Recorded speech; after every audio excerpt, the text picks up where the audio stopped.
Olá, boa noite a todos que estão presentes e encarnados que eu posso ver, graças a Deus.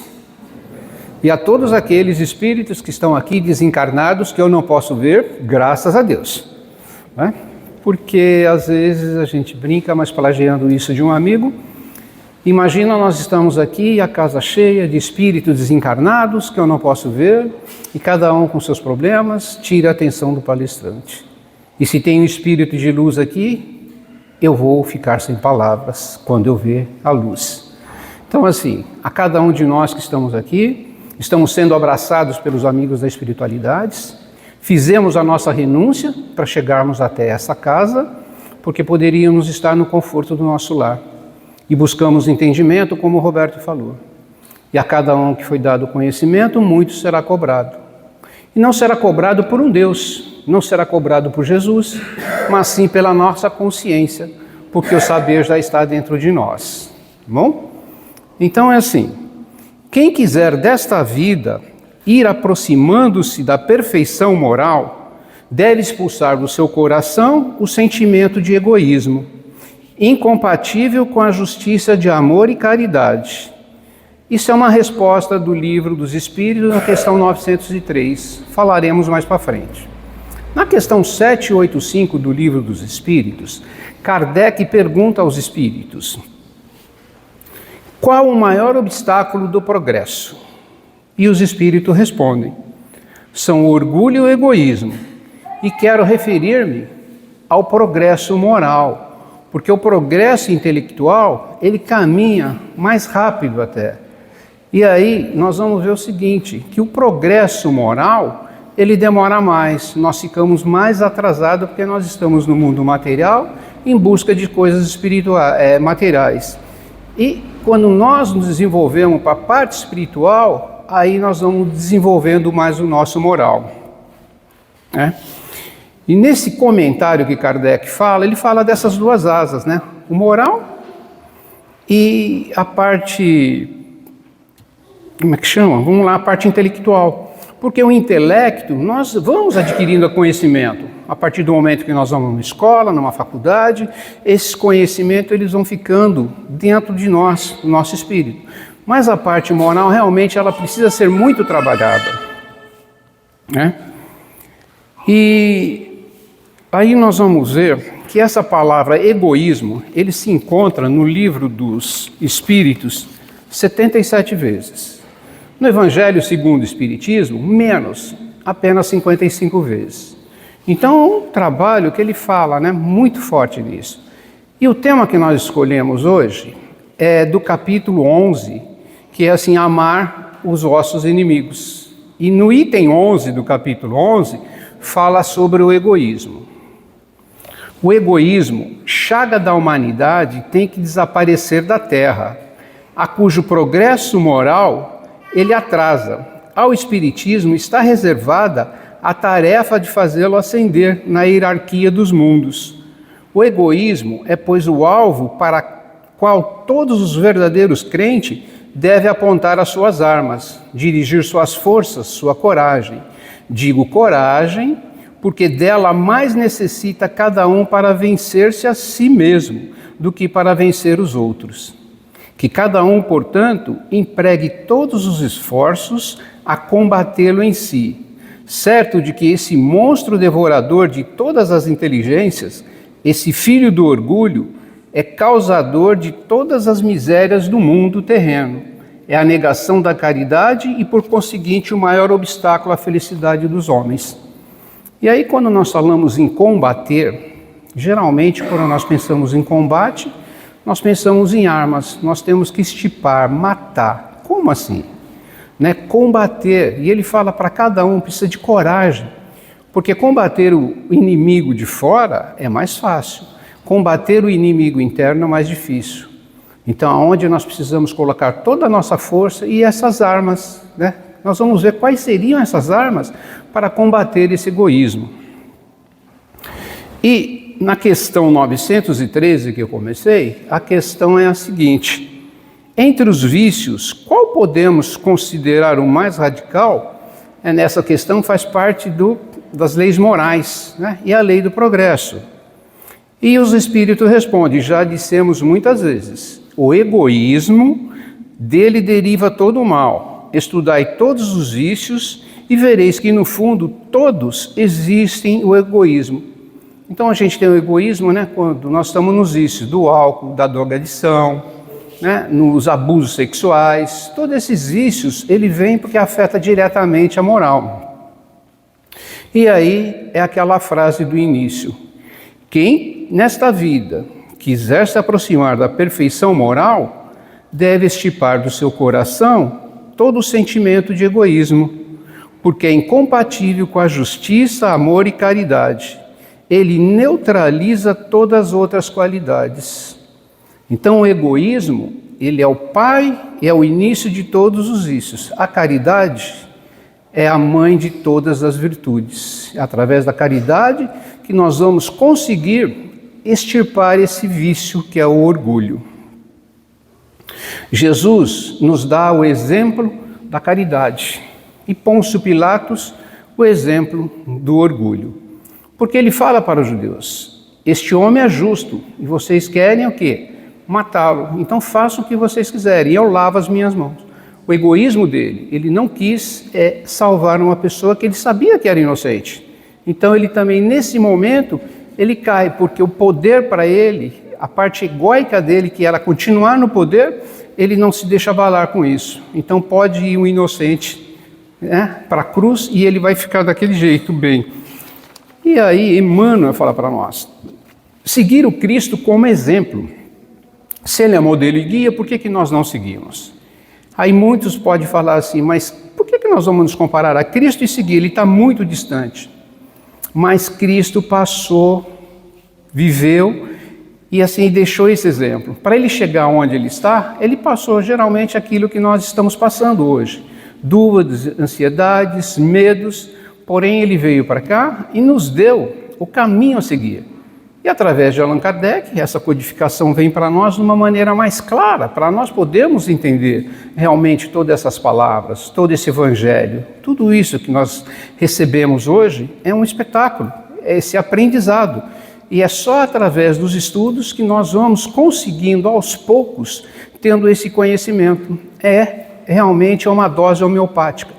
Nós não vamos conseguir ler um livro, 2 livros e entender tudo. Aos poucos, nós vamos repetindo, vamos colocando esse conhecimento mais profundamente e a gente vai conseguindo entender um pouco mais. E como nasce o egoísmo? O egoísmo, em obras póstumas, Allan Kardec, né, ele nos adverte que lá o egoísmo ele também nasce de uma das leis morais, que é um instinto de conservação. Instinto de conservação, aí nós acabamos sendo um pouco mais egoístas. Porque eu preciso de uma casa para abrigar os meus. Eu preciso de um trabalho para ganhar meu ganha-pão. E eu vou defender os meus. Agora, o que acontece? Esse egoísmo, ele tem que ser dosado, porque senão a gente extrapola nele. E aí a gente acaba se perdendo com tantas coisas que o mundo material nos dispõe hoje. Vícios e defeitos. O egoísmo, ele traz isso, vícios e defeitos. E eles são assim intercambiáveis entre si. A gente não sabe mais qual é o vício, qual é o defeito.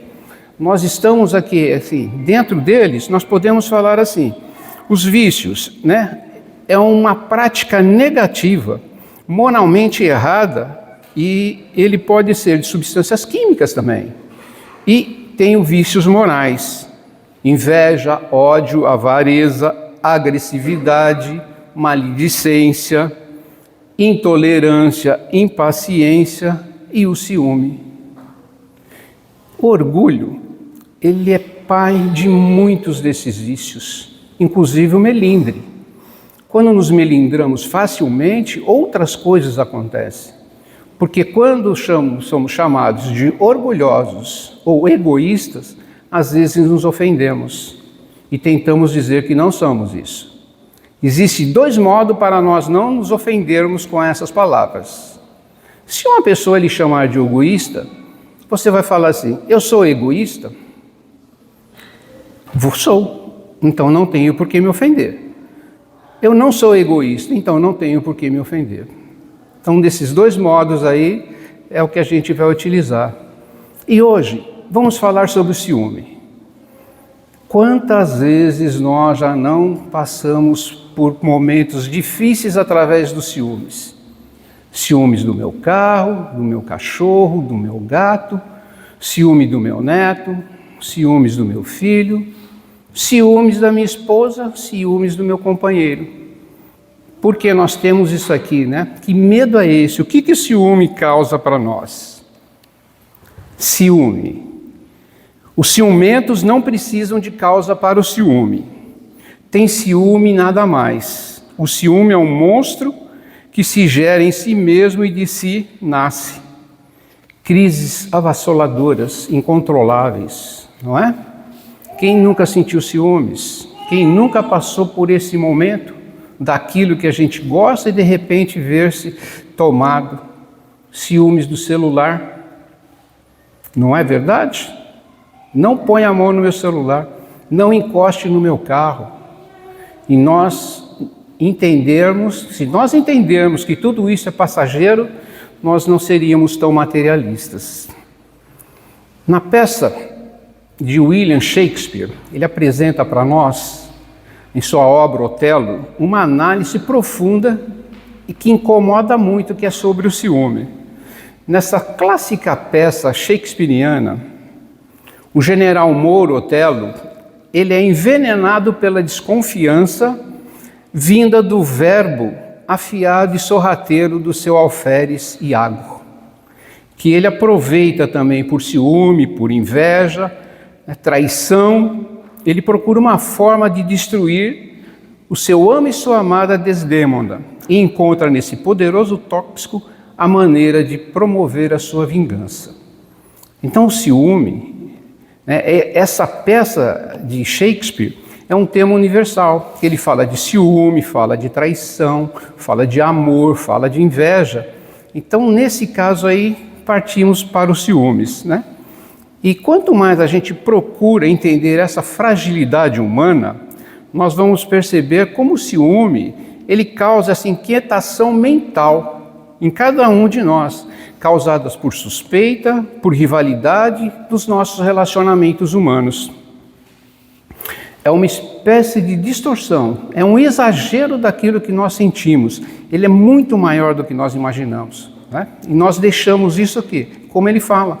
Ele por si só ele vai se alimentando e vai criando tantas discórdias e tantas coisas más que nós enxergamos e vimos hoje ao ligarmos uma televisão, os crimes passionais, as coisas que acontecem aí por causa de ciúmes, né?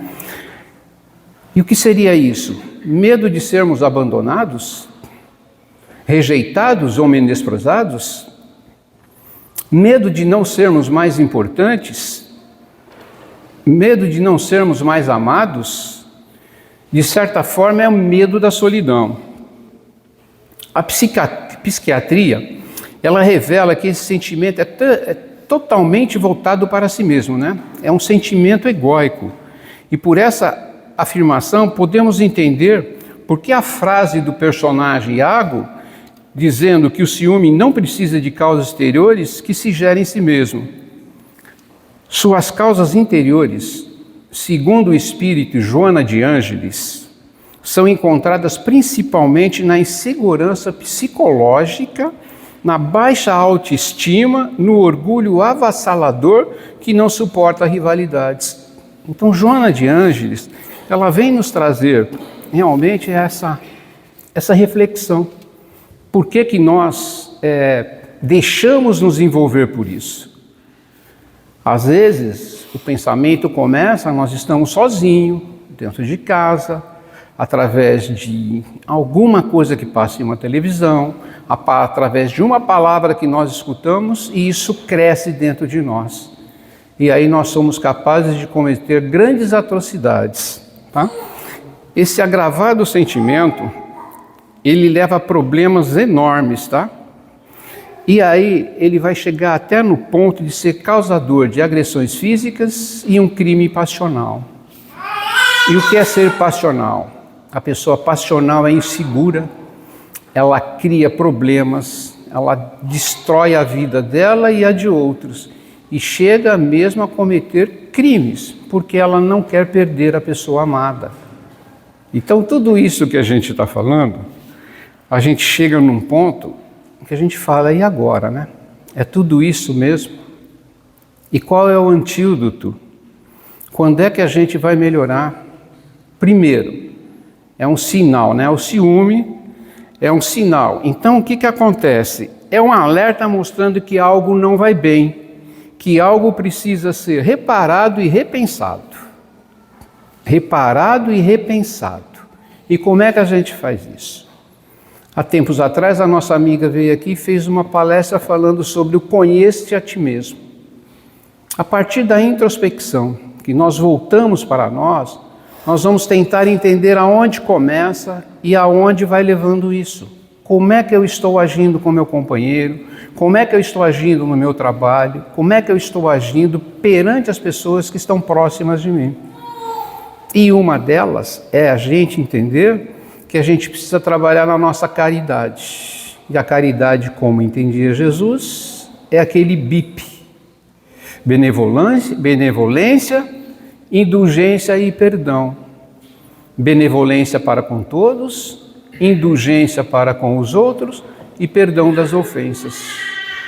Então nós temos que começar a praticar a caridade, porque através da caridade nós vamos eliminar pouco a pouco esse vício que é o egoísmo. Tá?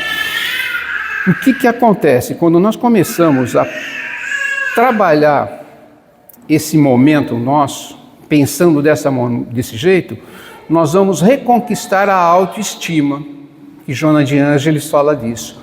A autoestima é importante. Quando eu começo a gostar de mim novamente, começo a entender que eu não preciso mais passar por isso, eu não preciso mais causar escândalos, eu vou me conscientizando disso, né? E as ações no bem que nós temos que trabalhar. Por quê? A partir do momento que esse sentimento exacerbado ele explode e inquieta, nós temos que o quê? Trabalhar com a caridade. Ir ao hospital, fazer uma ajuda, realmente trabalhar.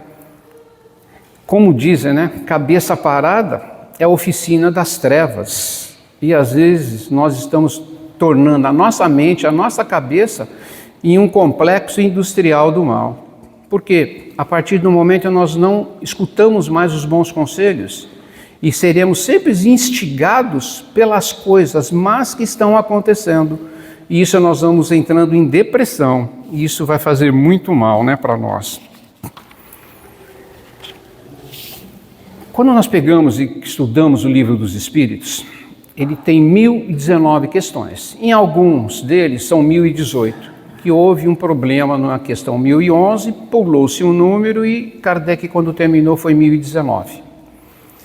Então a gente começa a entender, a gente chega aqui, fala das leis, fala das perguntas, coloca números nas perguntas, porque nós já estamos o quê? Decorando, sabendo, muito delas.